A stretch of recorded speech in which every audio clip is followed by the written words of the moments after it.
대한민국 자주국방의 염원을 담은 KF-21 보라매가 마침내 초도 비행을 성공적으로 마무리 지었습니다. KF-21은 이제 앞으로 4년간 무려 2200여 회의 비행 테스트를 거치면서 고도, 속도, 기동 등의 비행 성능을 테스트할 예정인데요. 이 비행 테스트가 마무리되면 120대의 KF-21이 드디어 대한민국의 영공을 수호하게 됩니다. 마침내 대한민국의 방산 영역이 하늘까지 확장되는 것입니다. 이에 따라 우리 개발진들은 이번 시험 비행을 통해 앞으로 예상되는 KF-21의 문제점을 파악하고 보다 완벽에 가까워질 수 있도록 연구 개발을 거듭할 것입니다. 제식 소총 한자로 만들지 못했던 대한민국이 현대과학기술의 최정점이라 할 수 있는 제트 전투기를 만들어낼 수 있던 것도 바로 우리 개발진들의 끈기 덕분인데요. 오죽하면 대한민국의 전투기 독자 개발은 불가능한 꿈이다라던 로키드 마틴 기술자들이 마침내 우리가 KF-21 개발에 성공하자 경이적이다라며 자신들의 발언을 사과할 정도입니다.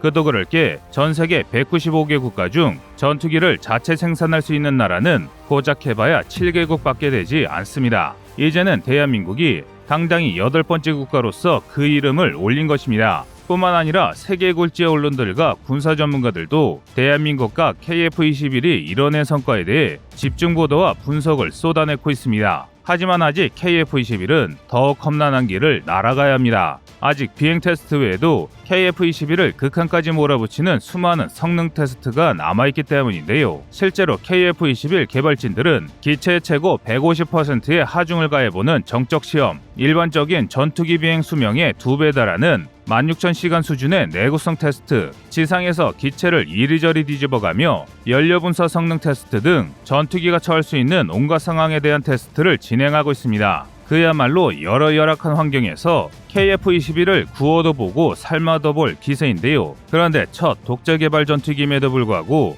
대한민국 개발진들이 이렇게 가혹한 성능 테스트를 하는 데에는 다 그만한 이유가 있습니다. KF-21 개발 사업은 단군 이래 최대 방위 사업이라는 별명까지 붙을 정도로 막대한 예산이 투입되었습니다. 대한민국은 2001년 전투기 독자 개발을 선언하고 2026년까지 KF-21 블록1 개발을 완료하는 데에만 무려 8조 1천억 원의 예산을 투입했는데요. 심지어 공대지 능력을 확보하는 KF-21 블록2 사업에는 추가로 7천억 원이 더 투입될 예정입니다. 이렇게 총 8조 8천억 원이라는 엄청난 비용이 들어가는 사업입니다. 물론 KF-21이 앞으로 수십 년 동안 대한민국 영공을 수호할 전투기라는 사실을 생각해보면 오히려 이 정도 투자는 당연한데요. 게다가 이 정도 금액은 우리 공군이 사용할 120대를 제외하고 180대 정도만 해외 수출에 성공해도 충분히 회수할 수 있는 금액입니다. 심지어 KF-21이 완성되기 전에 필리핀, UAE 등 다수의 국가에서 비밀리에 구매 대기 중이라는 소문도 있을 정도인데요.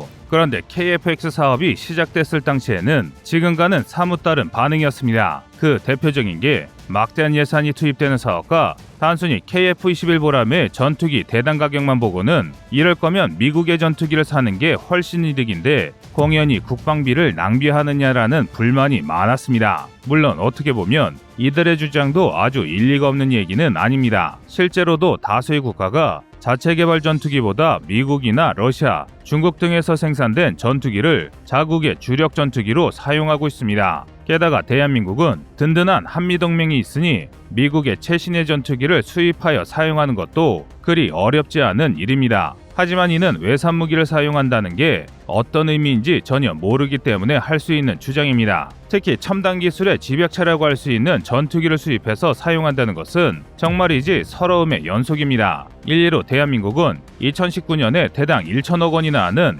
F-35A를 40대나 구매했습니다. F-35A는 미국에 수출하는 전투기 중 가히 최강이라 부를 정도로 뛰어난 성능을 갖추고 있습니다. 성능 우위가 공군력의 절대적 격차를 만드는 현대전에서 F-35A의 수입은 그야말로 역대급 성과라고 할 수 있는데요. 그런데 정작 F-35A의 수입은 사물했지만 대한민국 공군에서 F-35A의 날개 끄트머리라도 볼 수 있었던 것은 그로부터 1년 뒤였습니다. 미국이 강력한 보안을 내세우며 정말 최소 인원에게만 F-35A의 공개를 허락했기 때문인데요. 게다가 여기서 끝이 아닙니다. 혹여나 핵심 부품에 이상이 생겨 수리라도 하려치면 먼저 미국에 문의하고 수리를 허락을 받은 뒤에나 F-35A의 정비를 시작할 수 있습니다. 당장 F-35A가 최대 전력인 대한민국 입장에서는 답답할 수밖에 없는 상황인데요. 심지어 더 억울한 건 수리 관련 기술이나 허락 여부가 미국에 달려있다 보니 수리비도 부르는 게 값입니다. 오죽하면 전투기 운용비 가운데 도입비는 고작 30% 정도에 불과하고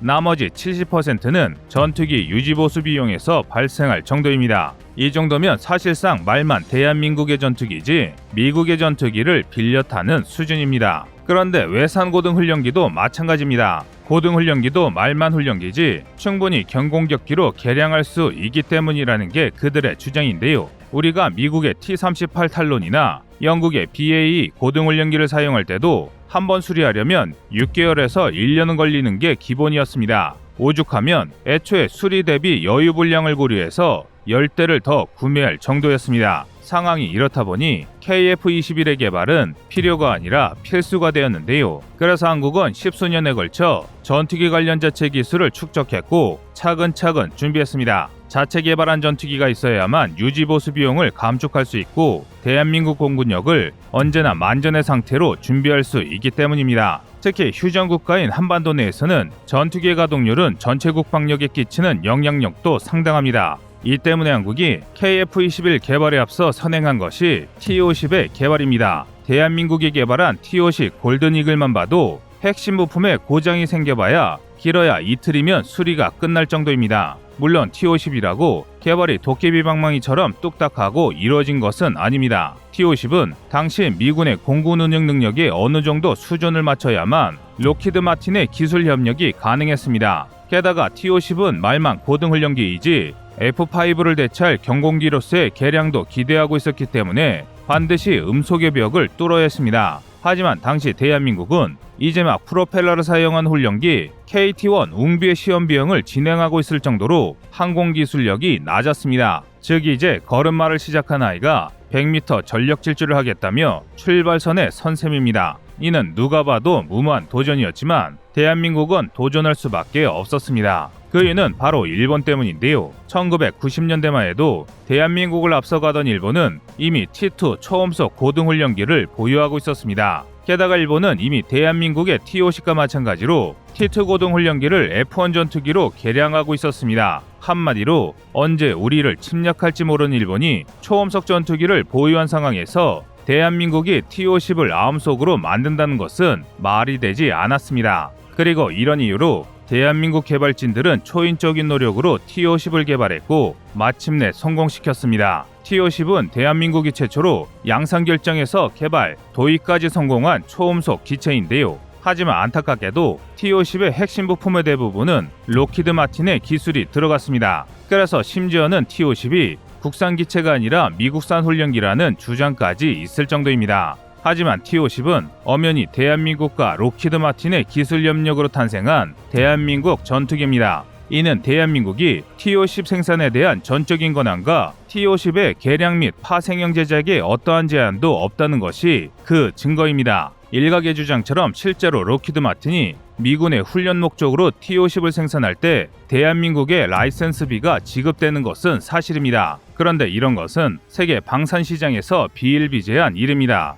오히려 일본과 같은 전철을 안 밟은 게 다행인데요. 과거 일본이 F2 초음속 전투기를 미국과 함께 개발했음에도 미국은 자신들이 원하는 F2의 모든 제작 기술을 일본에게 넘기지 않았습니다. 즉 일본은 돈은 돈대로 쓰고 기술은 기술대로 못 받고 제대로 호구짓만 했는데요. 그래서 당시 일본 언론에서도 F2 개발에 일본 정부가 멍청한 짓을 했다며 호되게 여론의 문매를 맞았습니다. 다시 말해 한국은 일본과는 반대되는 성과를 보인 것인데요. 게다가 일본은 아직도 자신들이 세계 2위 경제대국이라는 환상에 빠져 F2의 부품 규격을 일본 독자 규격으로 만들어버렸는데요. 그렇다 보니 F-16보다 조금 더 좋은 성능의 기체가 1200억 원이라는 말도 안 되는 가격에 생산되어 버렸고 규격도 표준 규격이 아니다 보니 정비 스킬도 떨어져 당연히 한 대도 수출되지 못했습니다. 심지어는 F2 전투기의 부품을 만들던 기업들이 경영난으로 줄도산해버리는 바람에 전투기 제작 기술이 실전되어 버릴 정도였는데요. 결국 일본은 이 여파로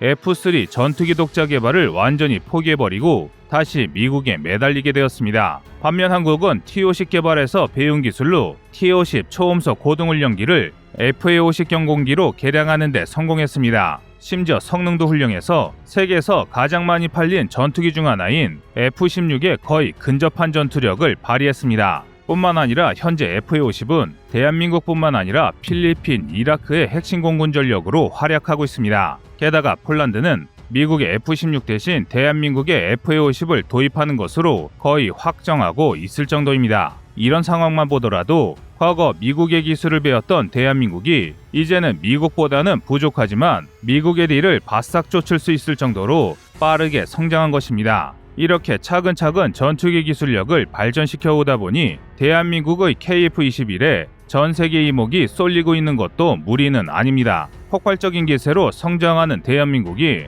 또 어떤 기술을 들고 나와 전 세계를 놀라게 할지 기대하는 것인데요. 실제로 KF-21은 4.5세대 전투기라고 표현되지만 사실상 5세대 전투기의 상징인 스텔스 전투기에 상당히 근접해 있습니다. 애초부터 스텔스기를 목적으로 설계되었기 때문에 현재에도 레이더 탐지 면적이 상당히 적은데요. 대한민국은 앞으로 블록2에서 공대지 성능을 확보하고 블록3에서는 스텔스 기능을 추가하면서 최종형으로 진화시킬 예정입니다. 이상 꺼리투브의 두 번째 미션이었습니다.